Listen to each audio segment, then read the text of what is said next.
Kita lihat betapa lembutnya roti kasur sesuai dengan namanya, kasur yang lembut. Terlihat ya, ini caranya mudah banget. Coba kita sobek dulu. Betapa pada lapisan luar agak merasuk ke bagian dalam dengan topping yang istimewa banget. Tuh, sampai pada tarikan yang terakhir. Ini dia. Gimana? Bisa dibayangkan nggak rasanya?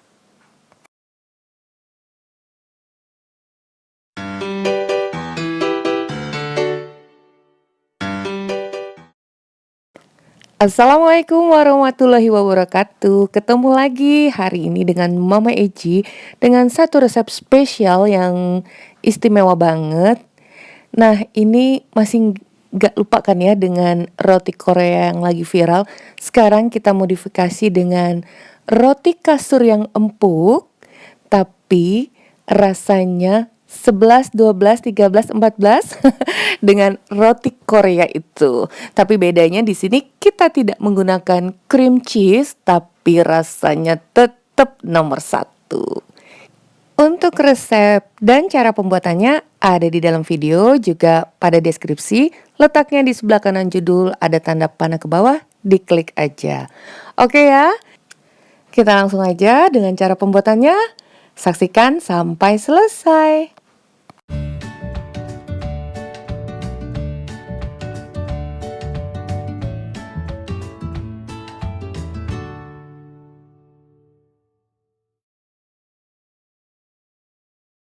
325 gram tepung terigu protein tinggi cakra kembar, 1 butir telur, 1,5 sendok teh ragi instan, 2 sendok makan susu bubuk yang nanti akan kita larutkan dengan 200 ml air hangat, 2 sendok makan margarin, 1 sendok teh garam, dan 3 sendok makan gula pasir.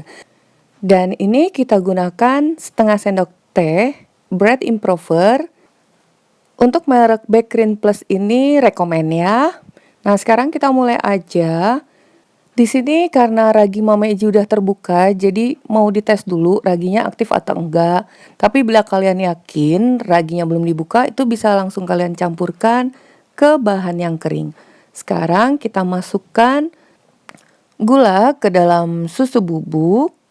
Selain susu bubuk, kalian juga bisa menggunakan susu UHT. Karena Mama Eji nggak punya susu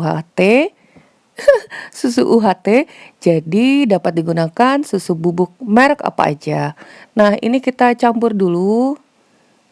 Kemudian masukkan air hangat, karena kita akan mengaktifkan ragi, jadi gunakan air hangat, bukan air panas ya.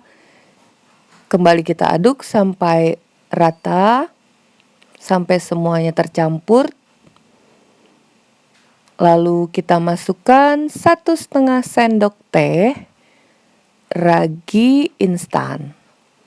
Kita aduk kembali, tunggu 5-7 menit biar cepat ditutup dulu.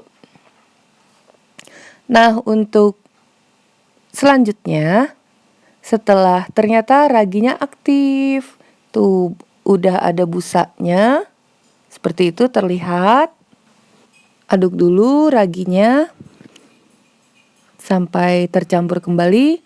Ini akan kita masukkan dengan 1 butir telur. Jadi seluruh cairan kita masukkan di sini dulu biar lebih merata dan mudah dalam mengaduk adonan. Nah, setelah tercampur, kita tuangkan ke dalam tepung. Ini hanya tepung aja ya tadi. Setengah bagian dulu agar tidak susah untuk mengaduknya.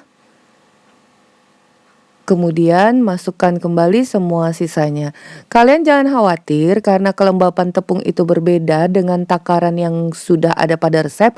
Apabila adonan ini terlalu lunak atau terlalu melekat di tangan, itu bisa kalian tambahkan aja sedikit dengan tepung terigu. Seperti itu. Setelah semua tepung tercampur, kita masukkan margarin.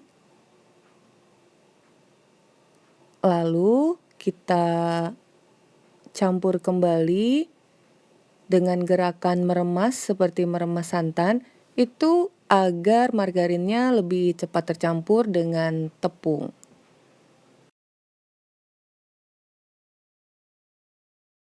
Ini lihat konsistensi adonannya terlalu sticky, sangat melekat, jadi kalian gak usah khawatir, bisa ditambahkan dengan sedikit saja tepung. Nah, sampai adonan itu terasa nyaman di tangan. Tidak terlalu keras ataupun terlalu basah atau sticky melekat-melekat gitu ya.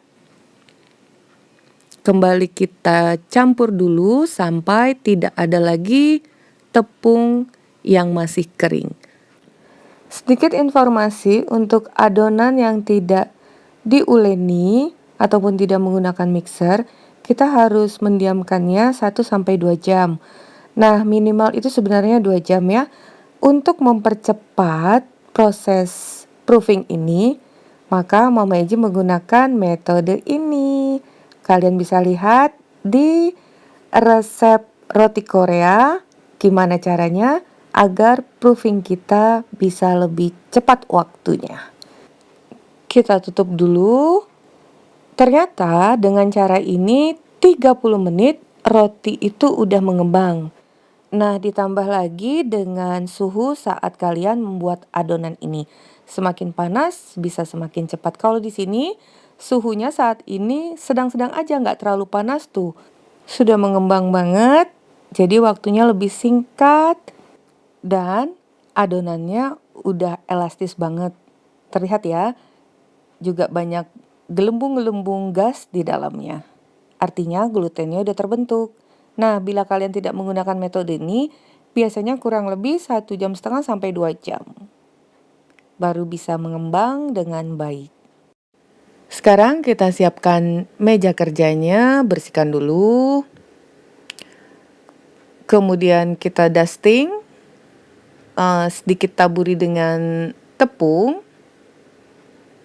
Seperti ini. Lalu tuangkan adonannya. Tuh, cantik kan? Sangat sempurna hanya dengan waktu 30 menit.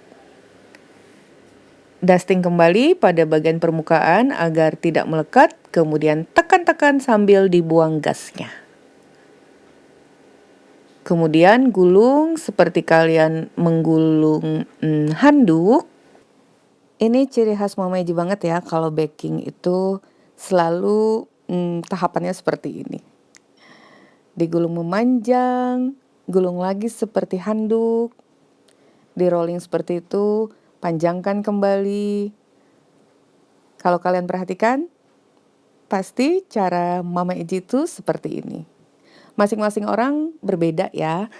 Kenapa Mama Eji lakukan seperti ini? Agar satu kali kerja aja dan adonannya tidak selalu terbengkalai.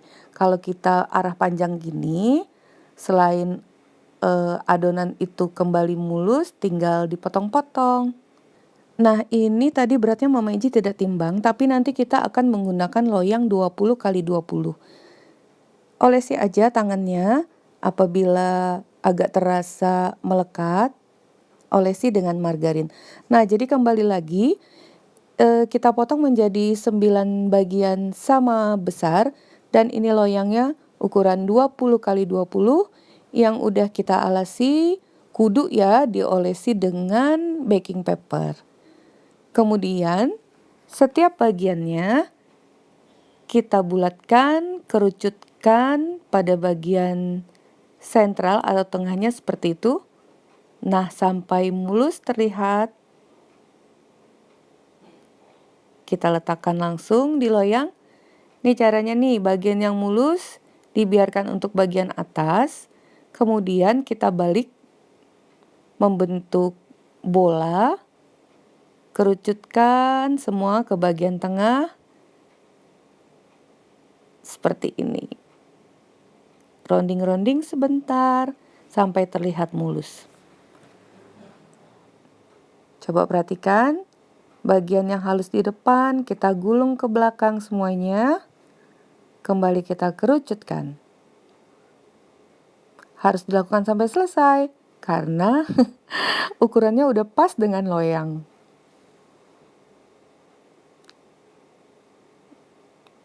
Boleh olesi lagi tangannya dengan margarin bila merasa terlalu melekat-lekat. Kembali caranya seperti yang pertama tadi. Nah, saat ini oven tuh udah kita panaskan dengan suhu 180 derajat Celcius. Nah, ini sebenarnya kurang lebih bentuknya seperti roti kasur atau pillow breads, roti bantal ya. Jadi orang kadang menyebutnya kasur, kadang bantal. Yang kita combine dengan coating dari roti Korea kemarin, tapi tidak menggunakan cream cheese. Nah, ini kita proofing dulu sebelum dipanggang, kurang lebih 15 menit atau sampai mengembang, merapat. Seperti itu, turunkan suhu oven menjadi 170 derajat Celcius, api atas dan bawah, 15-20 menit sesuai oven kalian masing-masing. Nah, sekarang kita akan buat bahan coatingnya atau olesan. 1 sendok makan SKM yang kita kocok lepas dengan 1 butir telur, kemudian lada dan kaldu bubuk, 5 butir bawang putih yang dicincang halus, dan seledri. Sesuai selera aja banyaknya. Juga margarin 100 gram yang kita lelehkan. Nah, disisakan sedikit seledrinya untuk taburan akhir nanti. Nah, udah tercampur seperti ini. Kemudian kita masukkan secukupnya aja saus sambal. Jadi rasanya ini sangat beraneka, extraordinary, manis, asin, gurih, pedas. Nah, ini rotinya udah mateng, kurang lebih 20 menit. Terlihat empuk banget. Sekarang, sebelum kita olesin dengan bahan olesannya, akan kita kerat dulu sedikit setiap lajur-lajur roti ini, agar nantinya olesan akan meresap ke bagian dalam roti. Nah, ini akan menciptakan rasa roti yang lembut, gurih, nyes gitu. Dengan menggunakan sendok dan kuas, kalau sendoknya jadi setiap sendokan itu kita selipkan aja campuran bawang putih, telur, margarin. Di sini letak sensasinya ketika kita menggigit bagian roti ini. Paruti dengan keju, lalu taburi dengan seledri. Kalian juga bisa menambahkan atau mengganti seledri dengan oregano, juga enak ya. Nah, finishingnya untuk lebih menggigit lagi, kita taburi sedikit aja dengan garam. Seperti itu, pada permukaannya. Jangan banyak-banyak. Nah, ini dia hasilnya, tapi akan kita panggang lagi, menyatukan bagian olesan itu dan mematangkan bawang putih dengan kita panggang suhu 180 derajat Celcius selama 5-10 menit sampai permukaannya itu udah mengeras kembali. Jadi disesuaikan aja dengan oven kalian masing-masing. Ini dia udah selesai, udah well done banget. Tinggal kita lihat dulu bagaimana penampakannya. Pindahkan dulu aja ya. Ini rotinya besar loh. Jadi bisa satu keluarga semua makan dengan puas.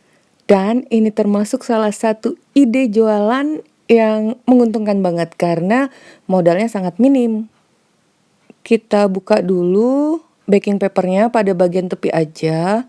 Bawahnya nggak usah ya.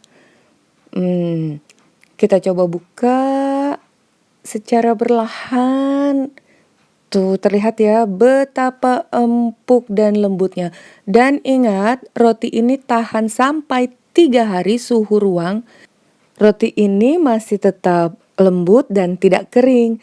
Jadi ini recommended banget untuk kalian yang sebenarnya males ya membuat roti, tapi ini sangat simple, mudah, hasilnya maknyus. Nah, itu sangat lembut sekali, asalkan kalian ikutin cara-caranya dari awal sampai akhir. Sebenarnya masih ada lagi loh beberapa resep Mama Iji yang akan launching. Untuk itu jangan lupa kalian like. Kalau ingin mengikuti Mama Iji, tolong di subscribe. Juga nyalakan loncengnya, serta komentar terutama yang udah membuat.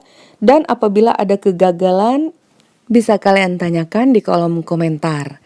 Oke ya, selesai sudah resep kita hari ini. Semoga bermanfaat.